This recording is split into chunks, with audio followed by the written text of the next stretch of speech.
I don't know why I'm recording this. Maybe because if I don't say it out loud, it'll keep happening. Or maybe because I need someone, anyone, to know that I didn't imagine it.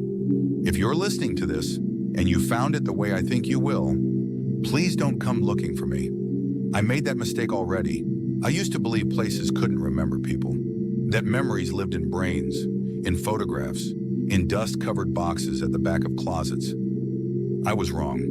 Some places remember everything. It started with a photograph.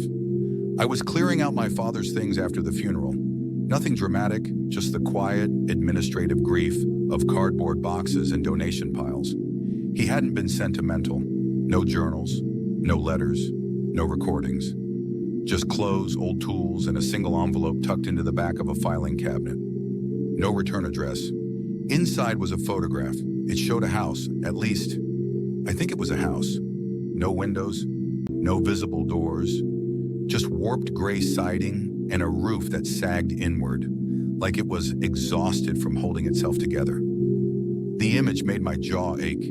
That's the only way I can describe it.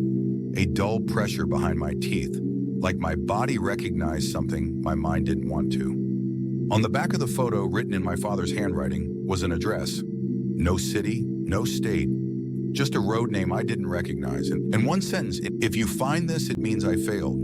I should have burned it.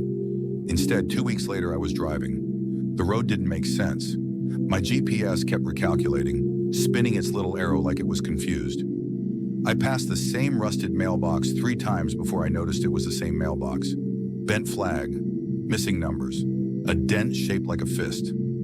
The air changed as I drove, thickened, pressed in through the vents no matter how high I cranked the fan. It smelled like wet leaves and old metal, like rain that never quite washed anything clean. Then the trees closed in, not dramatically, not all at once, just closer than they should have been. And suddenly there it was, a sign nailed to 2 crooked posts, Briar Hollow.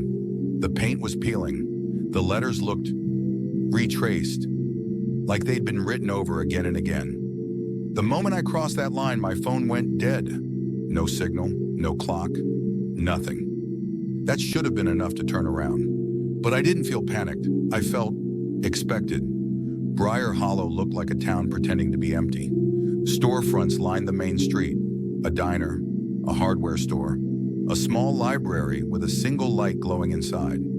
Everything was intact, clean, not abandoned, just unused. Like a movie set between takes. I parked near the diner. The sign said open, buzzing softly, even though the windows were dark. When I stepped out of the car, the silence hit me. No insects, no wind, no distant traffic, just my own breathing, and even that sounded intrusive. I went into the diner. The bell above the door rang, and the sound stretched, echoed longer than it should have, like the room didn't want to let it go. There was a woman behind the counter. I didn't see her enter. She was just there, pale, thin, not sickly, unfinished, like a sketch someone never fully colored in. She looked at me with a familiarity that made my stomach drop. "You're late," she said. Her voice wasn't hostile. It wasn't welcoming either. It was resigned. "For what?" I asked. She smiled. "And I swear to you, I don't mean that metaphorically."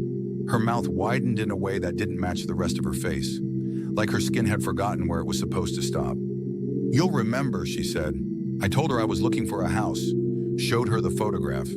Her smile vanished, not slowly, instantly. "Oh," she whispered, "so he finally let you come back." The lights flicked on. I blinked, and she was gone.